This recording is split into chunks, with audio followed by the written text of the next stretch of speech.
Good afternoon, everyone.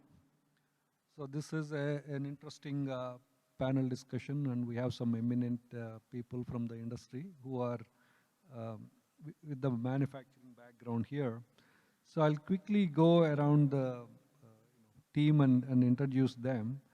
We have Anand Mutaya here. He's from graduate. He is a graduate from University of South Florida, and he has 25 years of experience in semiconductor industry, and he worked at companies like Cyrix, Intel, and mostly in the test engineering side. And when we talk about manufacturing, testing is one of the key components in there, and he brings in a lot of experience in the test side of things.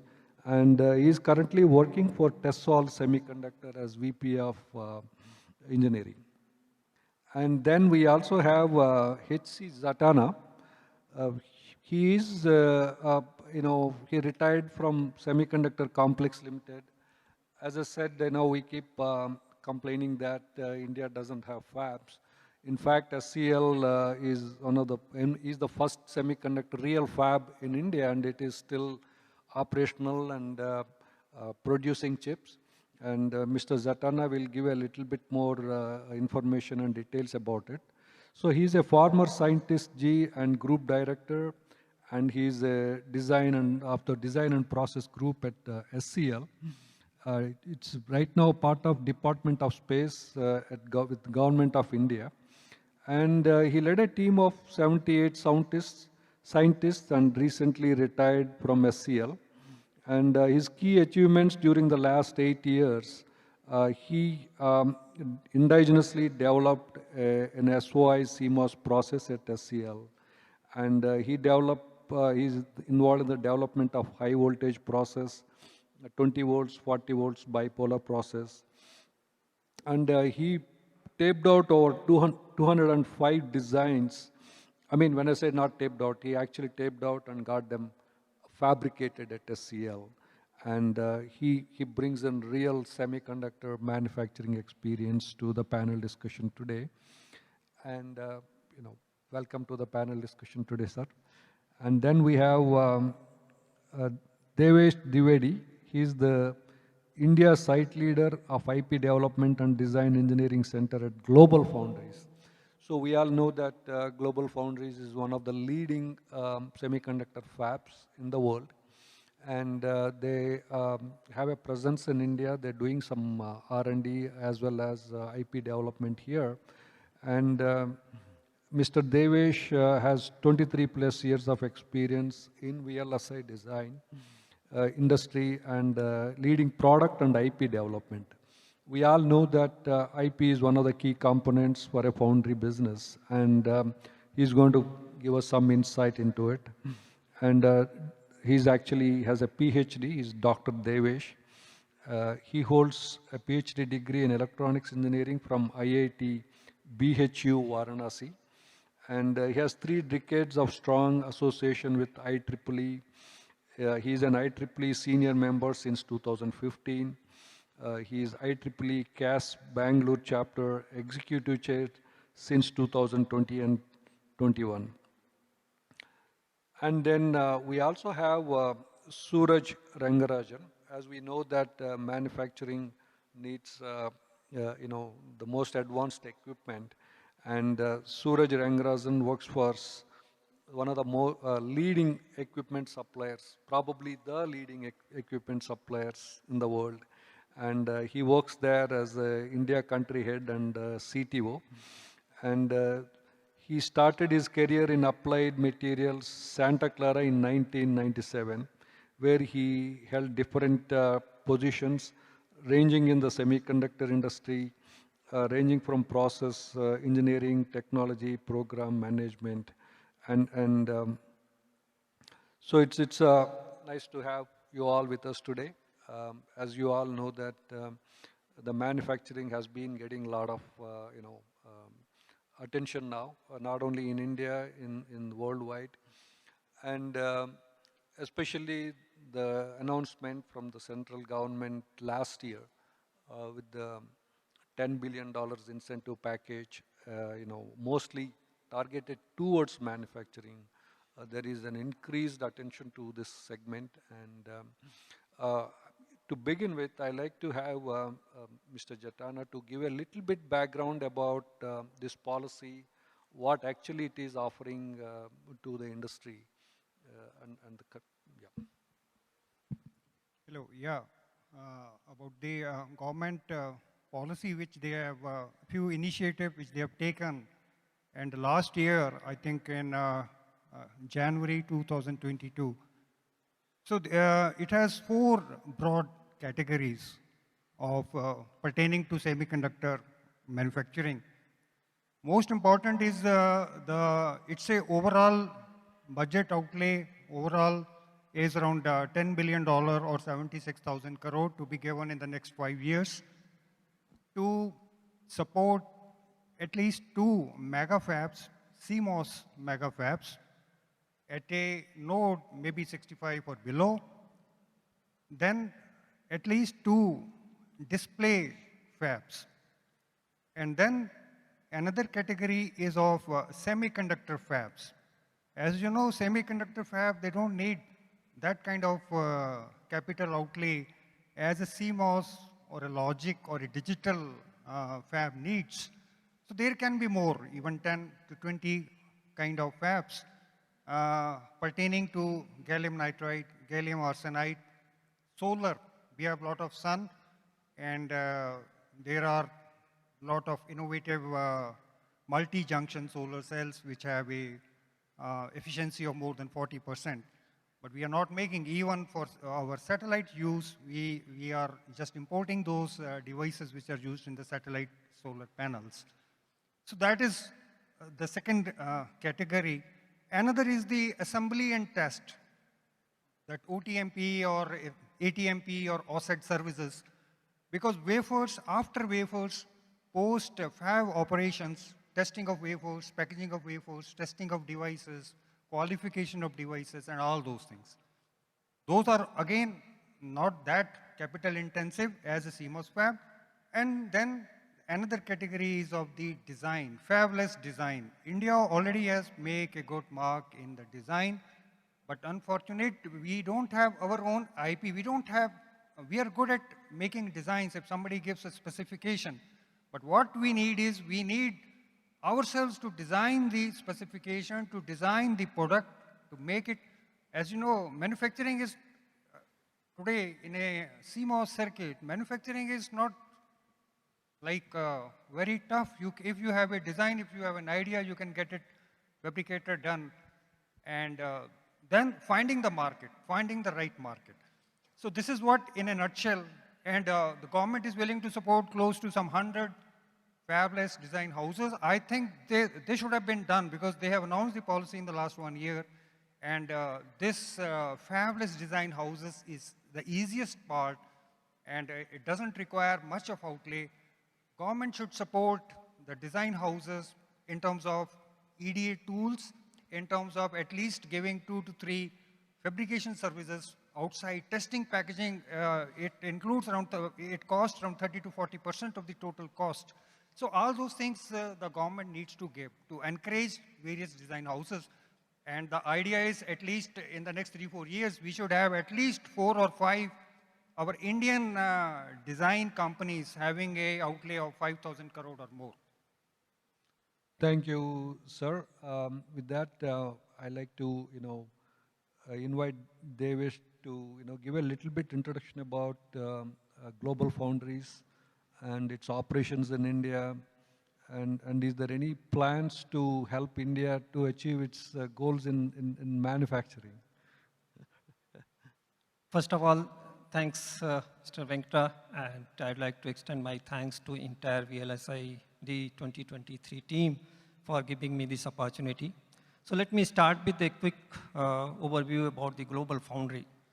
So as name says, it's a true global foundries, and we are a global semiconductor manufacturing company, having these fabs in the multiple locations in the US, starting from Malta in New York State, Burlington in Vermont, And then we have fabs in the Dresden in Germany, and Crolles in France. And in APAC region, we have multiple fabs in the Singapore. So as I said, it's a true global foundry, considering the footprint across the globe, and we provide solution to our customers around the globe.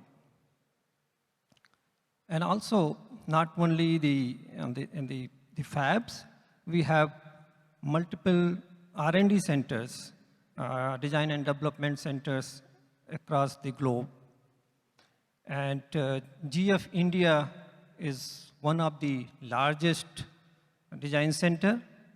And not only it's the largest design center, also it's unique. Maybe I'll spend a few seconds why I am saying it's unique. So we have this GF India presence in the Bangalore, in the Manata Tech Park, and we started our operation in 2015. And in terms of the uniqueness, so the center has all the components or the teams related to the VLSI design, starting from very first, like a device physics or device modeling, to the TCAD, process design kit, to IP and design, even manufacturing support and services, although it's a remote. And we have a very strong team over here in Bangalore who do the support for the fab operation across the globe, whether being Europe or Asia Pacific or in USA. And also we have the pre and post fab validation till the silicon validation. So it's a complete ecosystem we have. That's why I'm saying it's unique, starting from your device to the complete silicon validated the IP or the products. So that's a quick overview about the Global Foundry Corporation and more specific about the Global Foundry India. Thank you, Devesh. And with that, I request Anand to give a little bit background about TestSolve. As I understand, you are very focused, one of the leading players in test engineering, which is an integral, a key component in the manufacturing itself. Please give us some background about TestSolve and your future plans here. Thank you very much, Venkata, for the invite and also the VLSI Forum for inviting us. TestSolve. TestSolve is actually a global player. We are located in 12 countries. In India, we are in 7 different locations. We have offices and people working in US, in Canada, in Romania, Japan, Taiwan, China, Malaysia, 12 countries. We are an 18-year-old company which started in 2004. It was started by really visionary. Raja Manakam, who was our first CEO, Srinivas Chinnamili, our current CEO, and Mr. Veerapan, who is the Chief Operating Officer. 2004, I don't know if anybody in India thought about testing silicon, right? So we started with a 50,000 square foot office in Bangalore with the first tester. Testers started coming to India from all these big design houses and tech MNCs only 10, 12 years ago. But 18 years ago, we had a tester in-house in Bangalore. We had FA capability. We had FIB capability in 2004. Design houses were using FIB only in the last 6 or 7 years. So that is how we started. That was in 2004. We wanted to develop the infrastructure and for ourselves. So 2007, we found the biggest component that we needed to develop was PCB capabilities for our test equipment. So we acquired a PCB company in 2007. Today, that's the second biggest acquisition. Number of engineers working, we have about 250 people just designing load boards for testers. We did not want to make it a captive market just for us. We opened it up for any user. All tester manufacturers partner with us to build their load boards. In fact, they share the designs and they give us the early indications to what the test head and what the layout will be. So we started that, and now we are a global player even in tester hardware design. In 2009, we started a complete reliability and package qualification capability at TestSolve. Today, we have lots of test chip manufacturers, IP manufacturers, and fabless vendors who use our services for qualification of the product. We also moved from just PCB design to package substrate design. We design substrate packages for many customers. We acquired, around 2010, we acquired a IC design company to start supporting IC design, because we said we did test, next it was DFT, then it was design. So we wanted to move up the ladder. We acquired a digital semiconductor company for IC design. 2013, 2014, I think we got acquired by Hero. Hero is our owners today. 2017 or so, we acquired an analog design company, 2016, 2017, where we were able to offer full analog test services. I'm giving you all of these steps to just show how we progressed, because in 2020, we designed our first chip where we got a test spec from the customer. We designed, we got it fabricated, we tested it, and we released it to the market on a customer's behalf. So we have, in India, we just want to show we have the capability to do all of this. Not only did we design and release a production-ready chip, we also partnered with other vendors where we designed, fabricated, and also tested IPs about IP in a test chip. And we are using that IPs to develop SoC, and we will be doing the fab out of this in a month or so. In 2020, Novatelus also acquired some percentage of our company. And 2021, we opened up test floors in San Jose. So we have a test floor in San Jose. It's not the other way where US is doing it here. We did it in San Jose. Next week, we are opening a test house in Austin. So this is the capability that TestSolve developed, and we are very proud of this because we are basically an indigenous Indian company that has come up to this level. Okay, thank you very much. Thank you, Anand. We are very impressed with your design skills and all that stuff. Yeah. But the topic is, can you do anything for the manufacturing? Are you planning any OSAT or move up the food chain? Yes. When we talk about test services, right, at the test houses that I talked about, Yeah.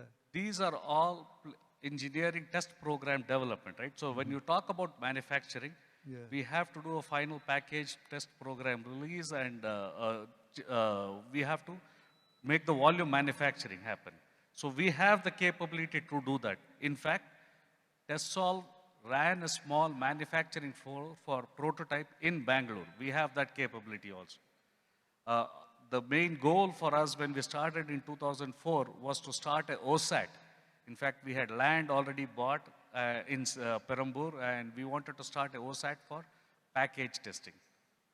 Thank you. We want you to get back to that original plan. So with that, let's talk to Suraj, and he will give a background. Just one, but about the chip that I talked about, if anybody wants to look at the chip that we taped out and tested and released to production, it is available in our booth. You can go look at that chip. We'll do that. Thank you. Suraj, I will hand it over to you. You are one of the key players in this whole ecosystem. Thank you.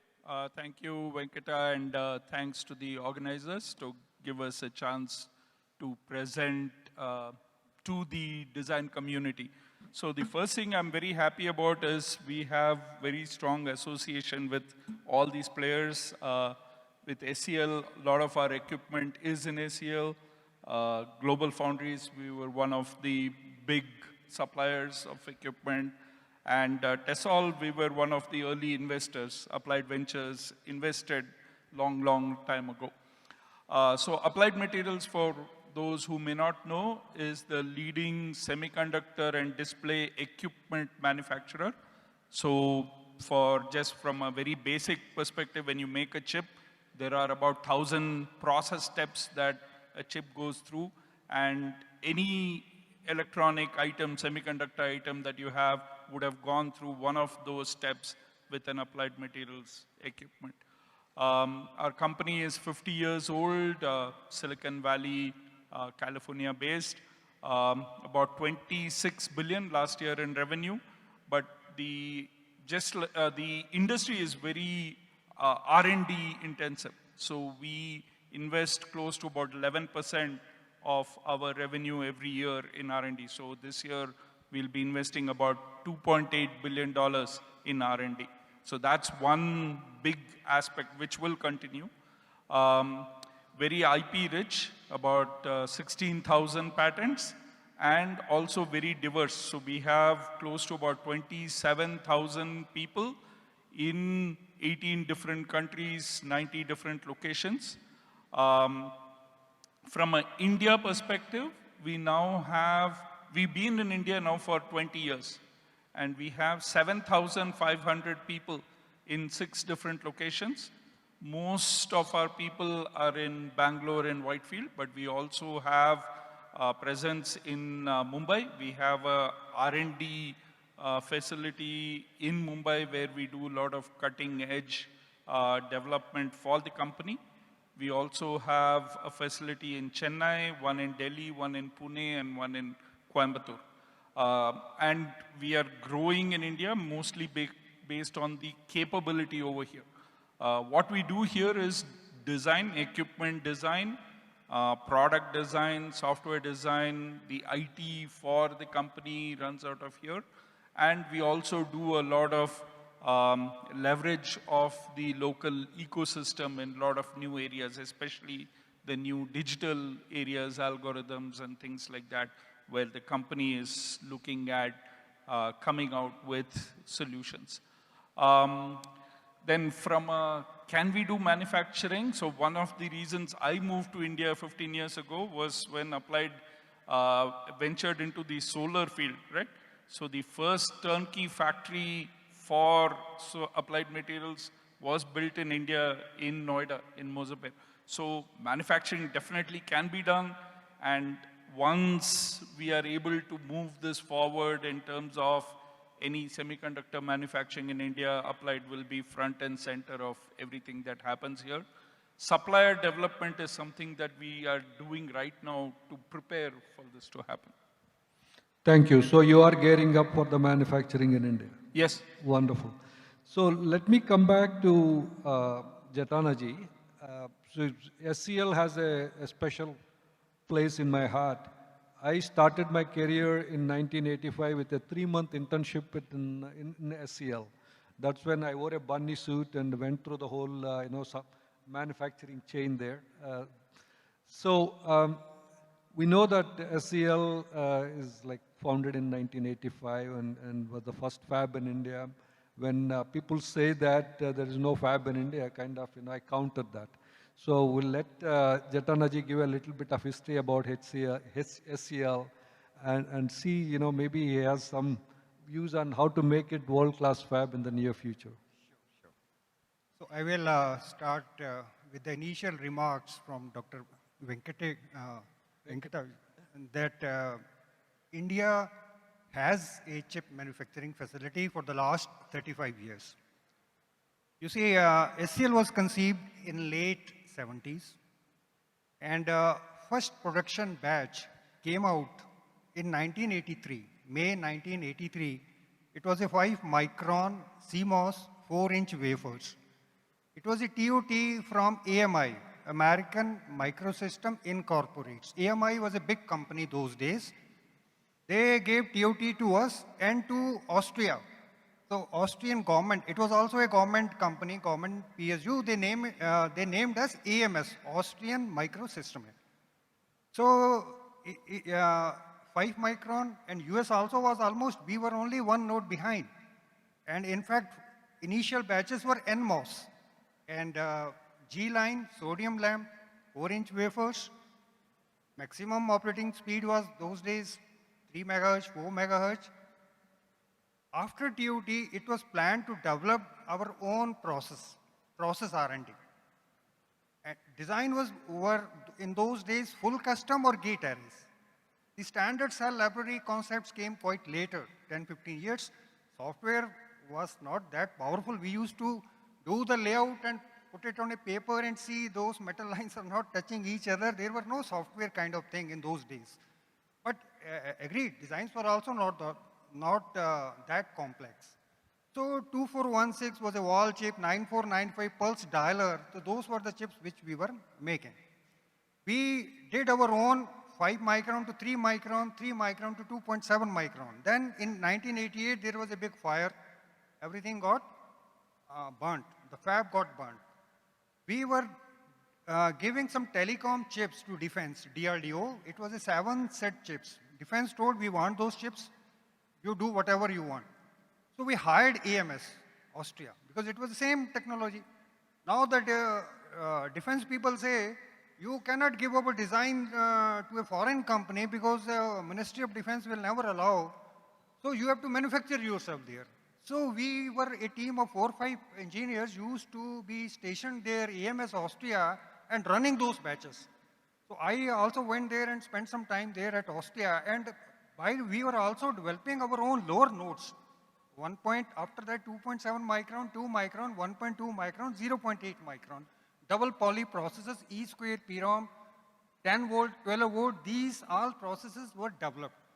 And then after a fire, there was an inquiry and cutting the long story short, a new fab came out with the 6-inch wafer size, I think in 92, 93. We were running 0.8 micron successfully for around 9-10 years. Lot of devices were made, many devices for defense applications. PSP-1, PSP-2 for sonar, then there was a Prithvi missile, PCM encoder for there. Many, I think more than 70, 80 ASICs for critical defense applications and for space applications were made during 0.8 micron era. And then finally, it was transferred to Indian Space Research Organization, ISRO, in 2005, and we decided to upgrade to 0.18. It took 3-4 years. Presently, we have a 180 nanometer, 8-inch DUV lithography, 248 nanometer, around 8 to 10 aluminum mask stack. It's an excellent process. In-house, we have developed 5 volt, 20 volt, 24 volt, bipolar, and a lot of products have been made. And we have an installed capacity of you can say close to 1,000 wafer starts per month, total around 12,000. And it can be upgraded to around 20,000 wafer starts per month. This is the CMOS foundry, and not only the fab. There is a lot of paraphernalia which goes into the fab. There are more than 100 chemicals and gases. We have a nitrogen plant, hydrogen plant, oxygen plant, DI plant, power plant, fire brigade, all those things. And we have the manpower who can run all those plants. It's not that easy. You have to 24/7, you have to run that. You have to maintain a particular clean room. We are maintaining class 1 clean room, class 10 clean room throughout the fab. It's a big fab. I think some of you might, if you get a chance, you please visit that. Excellently maintained fab. This is the CMOS. Then post-fab operations. As Tessol explained, there a lot of activity goes into it. It is quite expensive. Fib, failure analysis, packaging. We have a ceramic line because we were supposed to make devices for defense and military use, and their plastics are not used.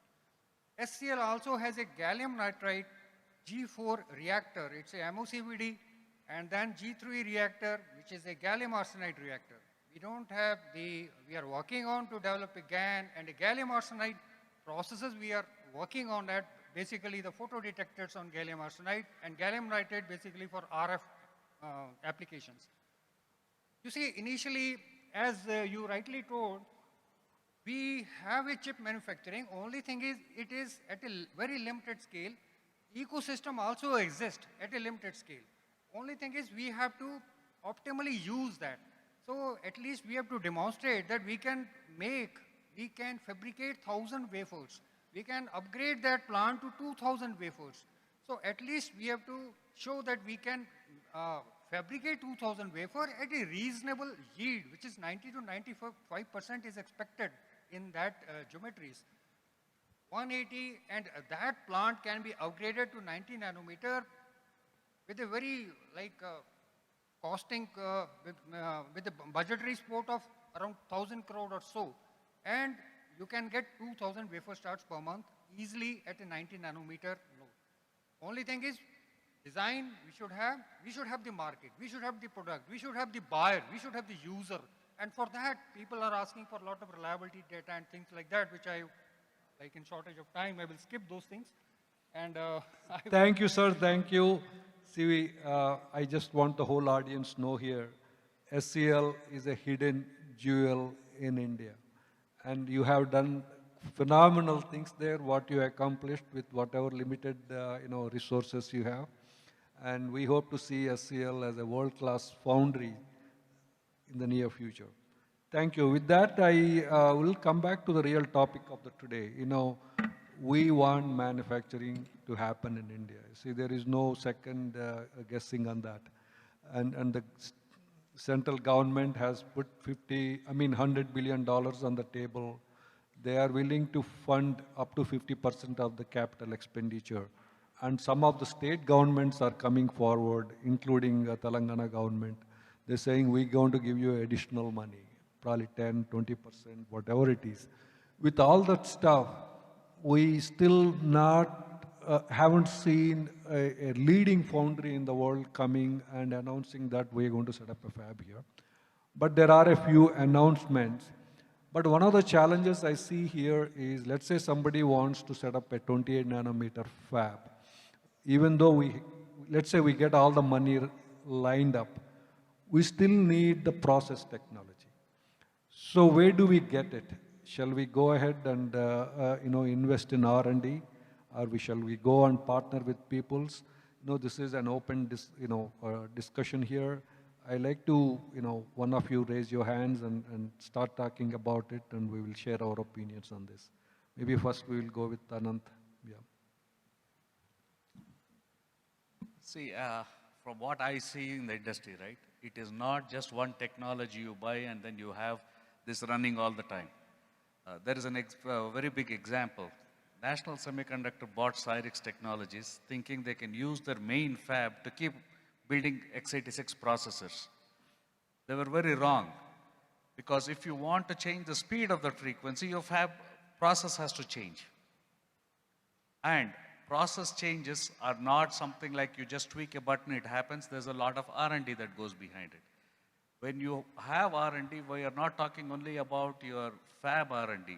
When you talk about R&D, you're talking about the physics of the devices, you're talking about mechanical engineering, your step size and things like that, where your light physics, which is lithography, all of that come into picture. So R&D and this fab technologies go hand in hand. I can't just say I buy a 28 nanometer technology and it will run always. Your thoughts on this? Yeah, I agree. Actually, in a process, you can have a TOT of one baseline process.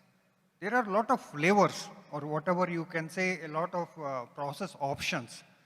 And those options have to be developed. And what is missing in India is we have good strength in IC design, but we lack in designing a transistor. And I have seen a lot of work, a lot of PhDs going on at various academic institutions on TCAD. But TCAD is one part. Basically, it has to be done on a machine. TCAD will simply say, yeah, grow a 5,000 angstrom PR. But when you start doing it on a machine, it's not that easy. So in 180 nanometer also, there are 450 steps. Each steps have to be done very correctly. You can imagine in a node at a 45 nanometer, the number of steps will be close to some 700 or 800. Geometries are so small, there is no scope for rework. One step is wrong, your yield will be affected. So we have to what is lacking is the manufacturing is itself a technology. Designing a transistor is another, the physics part, the mechanical part, and the engineering part, and then how running on various machines, on the process tools, then the failure analysis part. Because finally, you can say, company can sustain if you get a 90% steady yield. Otherwise, there is a cutthroat competition here. So you cannot maintain that. So unless, now coming to that point, can we have why we are not getting fab for the last 10, 15 years? My personal view is, it's very difficult for any player other than top 3 or 4, Intel, TSMC, Global, Samsung, I think that's all, to set up a fab here, make it commercially viable at below 65 or 45. And I don't think any combination of 3, 4 players will be able to make it commercially viable. This is what I think, because I have worked 30, 35 years in this industry. To make money out of it, it's very, very difficult. But Now, I have a rebuttal for that. If you invite all of these companies to come and do it here, why would they have to come here? They already have facilities set up and it will be cheaper for them because here now you have to set up the infrastructure. I agree. That is why the government is giving 50%. If Global Foundry, if they have a need to expand their capacity, expand their plant, definitely they will try in the existing plant. But here the government says, we give you 50%. You have to spend 50% only. So that is the reason. But still they are not coming. Still they are not coming. This means still, even I am spending 50%, then also it's not viable. What I mean is, how do we start? We have existing manufacturing bases in the country. KTEC is one, SCL is one, it's a beautiful plant. As you have rightly said, anybody can visit that. But we are not utilizing that. It can be, we can do 2,000 wafers. At the existing node, 180. You spend 1,000 crore, you can do 90 nanometer. And now you will say, who is the buyer, who is the user? Buyers are there. There's a huge demand in DRDO, railways, your NTPC power plant, all processors in the atomic plants. We were talking to that, and Professor Kamakoti also, that processor, we did at SCL, and they say you cannot put a processor, which is a foreign made, at a nuclear power plant. You cannot put a processor in a missile. You cannot put a processor in a satellite. So railways, we were doing a chipset for railways, huge demand. So in our core sector, we have our ISRO, we have our NAVIC. Where is the ground electronics? You don't need 20 nanometer, 24 nanometer. All government buses, you put those GPS system enabled, all trains, you put that. All your ships, boats, you put those. Those can be done. So, but people have to think, we have to demonstrate we can manufacture 2,000 wafers every month. Ecosystem will expand. Right now, we are doing only 50 wafers. Government is already spending 500 crores to sustain that. And we are doing only 30, 40 wafers in a month. If we do 2,000 wafers, maybe nobody's buying, we will throw in the dustbin. Only thing, instead of 500, government has to spend 530. But we will demonstrate, look, we are manufacturing 2,000 wafers. And you can slowly and slowly, you upgrade the node, upgrade your manufacturing level. Nobody will come set up a plant for 20,000 wafers starts per month. It takes 3, 4 years, 4 years. After that, another 1, 2 years to ramp up the yield to get 90% yield. Commercial viability is doubtful. It's not that easy. Only Global Foundry, TSMC, Intel, they can make it. But a new player, no way. There are around 6 and 7 verticals. I think I can speak the whole day on that, but due to constraint of time, so I will. So all of you guys should read a book called Chip Wars.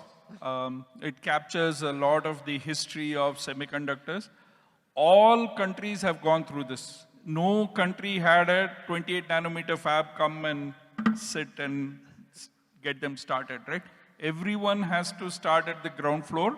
And I think I agree with you start with what we have. If we have some manufacturing capability, get better at that, start getting out products, make it commercially viable. That's how we will need to go. I think if we keep waiting for somebody to come and build a 28 nanometer fab here, it's not going to happen. All right. Devesh, you want to add anything yeah, to this? Surely, yeah, I want to, maybe I'll go a little back here. So now it's not question about setting up a semiconductor manufacturing fab here. You heard Dr. Jatana, already we have a fab, the SCL. And I heard the other presentation from Professor Nayak, the GETEC, the fab in different, I'll say, diversified technology. And Dr. Jatana said very rightly, now it's about in terms of the scale and the market. So our focus should be whatever the existing infrastructure is, whether it's SCL or whatever, how we can help that ecosystem in terms of bringing that scale or the market. And I'll give my perspective from the global foundry side. As you know that this setting up manufacturing fab is a complex process, lot of investment. And in that way, Global Foundry, as I mentioned, that has a unique presence here in India. How we can leverage that, even whatever the fab, you say SCL or whatever we want to scale up, increase the capacity, the market capture. There are the different ways where we can collaborate and help on that one. Let's talk about that when you're talking about the scale up. The type of the skill required in the semiconductor fab is totally different from your design house. Maybe you don't need like masters and PhDs for that. They require a lot of like technicians, the operators, that maybe a diploma or maybe a Bachelor of Science may be a very good fit for that. But then on top of that, they require a different set of skill or training, like some sort of the basic understanding of all the VLSI fabrication process. Hands-on experience on this starting from your wafer cleaning till the metallization.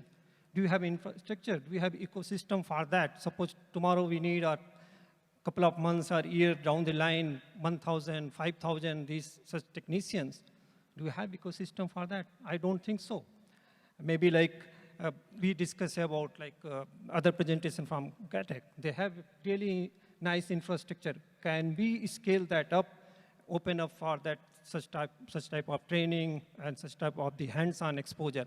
And from industry side, because we are expert in that domain, we can provide the consultancy. It may be like a course development, what exactly needed, a type of course, a theory for the manufacturing test or the packaging, and also having a remote manufacturing support from here. We can share our experience and the leverage from there to train these resources for whatever the foundry, whichever comes into that. So that's my view. Actually, sorry to interrupt you. So we kind of talking about the skill development, as I understand, right? You know, okay, let's move forward. There are fabs are going to come. There's money on the table. Now the next challenge is going to be finding the right manpower, right? You know, we've been investing in training IT people, chip design engineers. So we already have the critical mass in there. So now the next challenge you're saying is you know, how do we find the talent to run these fabs, to operate these machines? So I think Anant wanted to say something. I just wanted to talk about the manpower. Yeah. Let's take example of Apple. How did they scale up? Right? Same kind of technicians, the same kind of skill set they needed. How did they scale up? I think they had a will or they wanted to do this.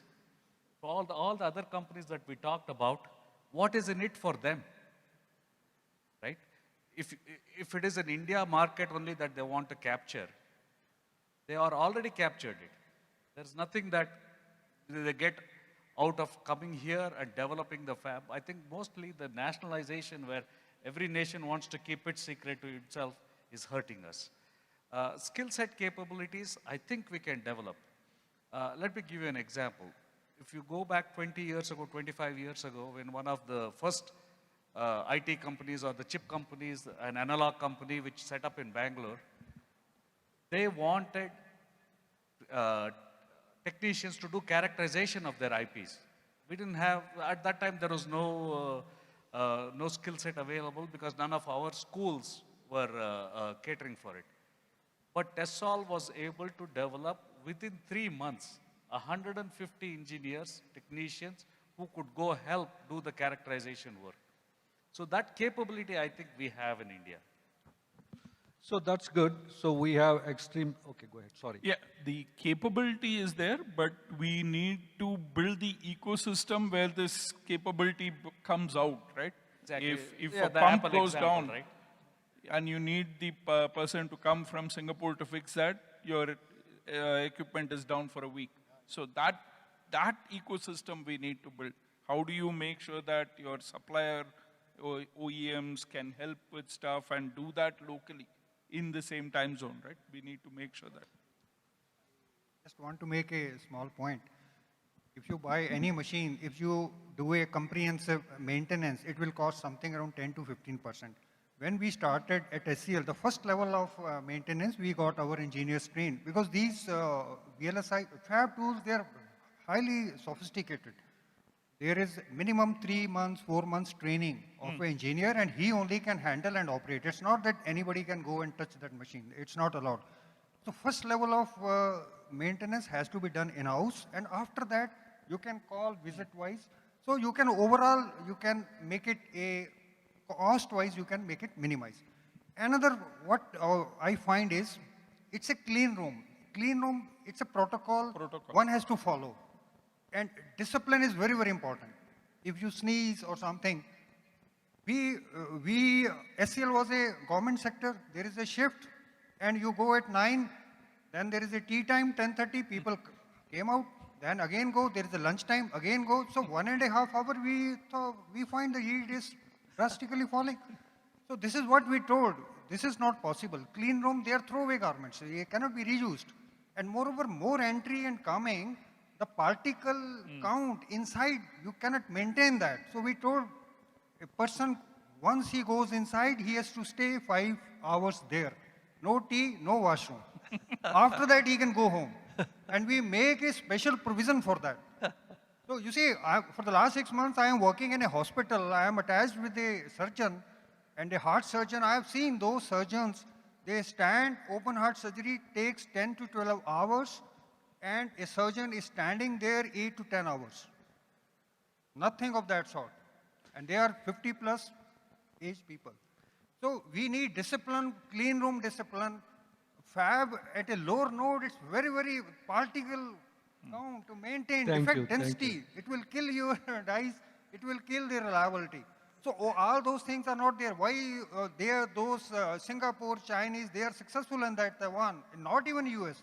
Even the same process, US yield will be different. That's why the mass manufacturing, they have shifted. And that's the reason. They're also like us, though we may be more worse than Americans.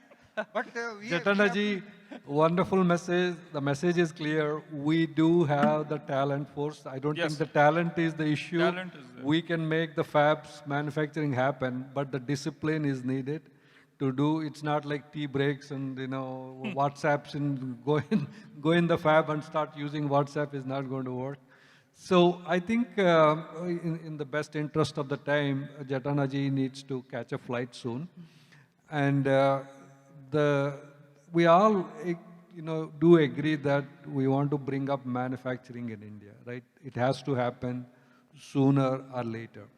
If you look at the government support, it's extremely good. We need to really thank the government. The government has come forward. It's put a very liberal and generous package on the table.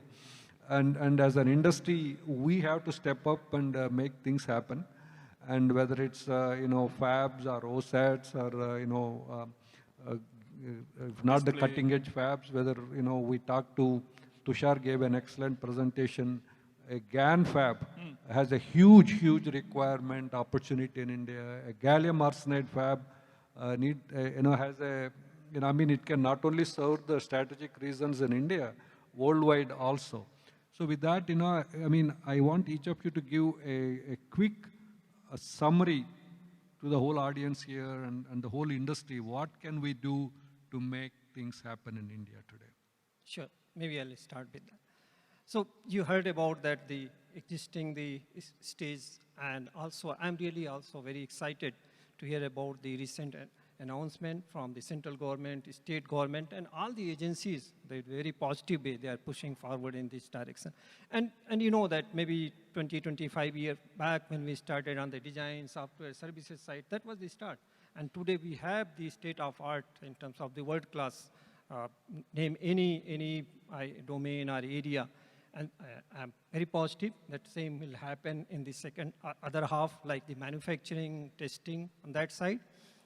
And also, as we heard about that some of the recent announcement, either from government side or some of the consortium, I think now our focus should be to, with the existing ecosystem, infrastructure, industry available here in India, how we can work together and make them successful to deliver that result. We discussed about one example about the manpower, skill development. And if I talk about the GF perspective, I said that unique presence GF has. Even we discussed about the gallium nitride technology. GF is one of the premier in terms of this technology offering. Maybe there is opportunity for partnership, collaboration on that one. And also, hope you heard about some of the initiative from Global Foundry side. One is called GF Lab. This is the worldwide initiative. Now we are expanding it in India. And last 2 weeks, we covered at least 7 IITs and NITs. We are going to all the IITs, NITs, tier 2 colleges. Yesterday, we had a discussion with the IIT Hyderabad, Triple IIT Hyderabad, and before that, we had with the BITS Hyderabad. And today, because I am here, I'm planning to meet the Triple IIT Hyderabad in terms of this GF Lab opportunity. It's not just only like internship or faculty engagement, it's to the next level well, in terms of the partnership, the technology collaboration, services, consultancy, whatever. So I think in summary, my message will be lot of the positive, I'll say the push from government, industry, and academia side. Now we have to come together and work, collaborate, and help to make this successful. Thank you. Anand? I think I look at it as 3 different steps. First of all, we have to make the world accept made in India as something that will happen. Otherwise, I can create all this. They're already accepting our mobile phones. Until Apple came, they did not. Right? So the world has to accept us. Otherwise, whatever we manufacture, we'll have to keep with ourselves, like how Dr. Jarani said, we'll have to throw away the wafers that we are building. Second, we have the talent, but none of the talent is being utilized inside of India. We talked about all the fab, we talked about all design houses, everything. You go out there and see it's us Indians who are running most of it. But somehow we are not able to keep the talent in here and build the talent here. So the academia may need to step in here and try to develop things which we can give to the world. Today we all talked about getting technology from outside. What are we developing and giving to the world? Because once we do that, then there is value for it. Otherwise, we are also a consumer. See, when Global Foundry or TSMC or somebody comes and sets a fab, they are going to take the profits away from us, right? We are just a consumer. They are happy to set it up for us. But we have to have our own indigenous stuff be done here. And again, now fab, all of us said, is going to be a more expensive thing. We may have to take a step back. Let's go do OSATs, just package testing. For package testing, don't go buy the package technology. Create the package technology here with the universities that you're working on, different package material, things like that. Do some research and give it to the world where they'll also come and buy technology from us. And that is when I think we will get there. Just buying technology will not. Good message, Anand. One quick summary from you, Jatanaji. Yeah, I think all of us know about Sam Petroda's contribution to the telecommunication area 20 years back. So here, at the ministry level, particularly the MIT level, quick decisions are needed. CMOS logic, I understand, huge money, it might take time, but it should not take much time on fabless design houses. What is there in giving free EDA tools, giving 3-4 batch fabrications outside, and all those things, and compound semiconductor fabs. They should quickly decide within 2-3 months. And then use existing infrastructure. You see, when there was a fire in '88, Most of the Singapore fabs, ST Micro, Micron fab, First Silicon fab, they are running by ex-SCL chaps. Many of them will be willing to come back. Yes. And they are the people who have worked at the process development at a lower nodes. You bring at least 3, 4 people, good chaps, give the keys of SCL to them, run them, and ensure product penetration. Some assure product market. We have automotives as Tata's, Mahindras, definitely they will be willing.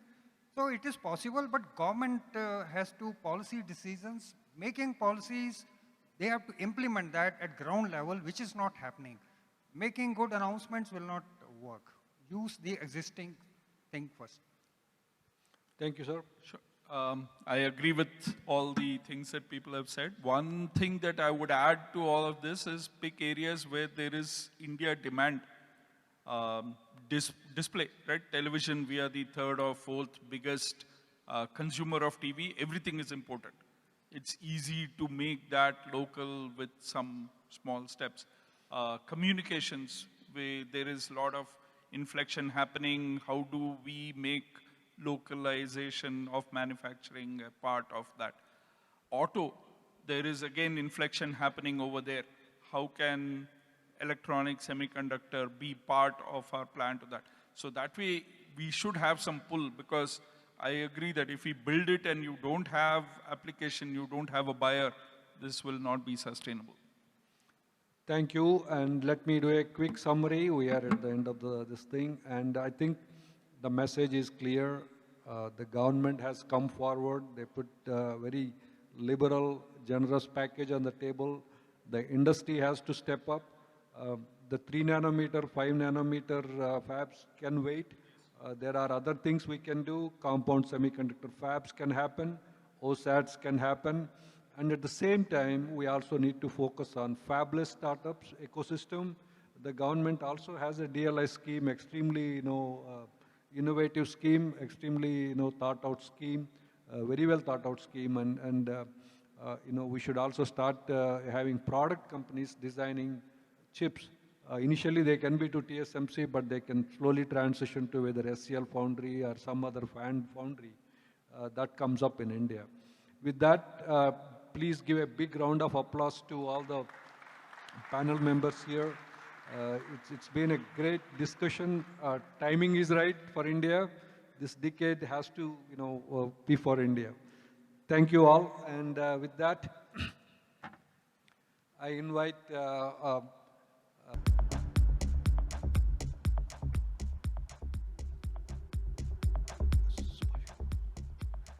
next, I invite Subhash.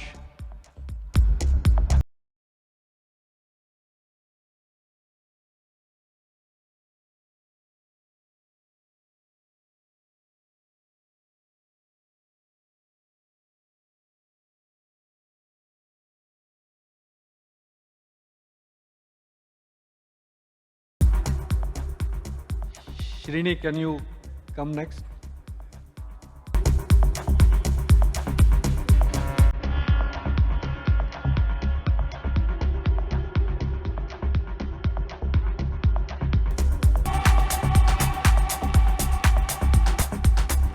Anant ji, can you please come on the stage and Anant for Anant.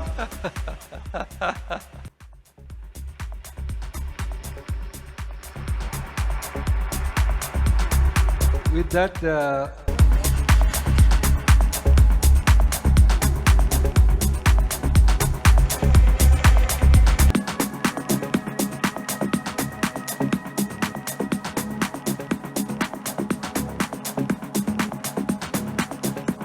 Thank you, everyone. Thank you for that very engaging panel discussion.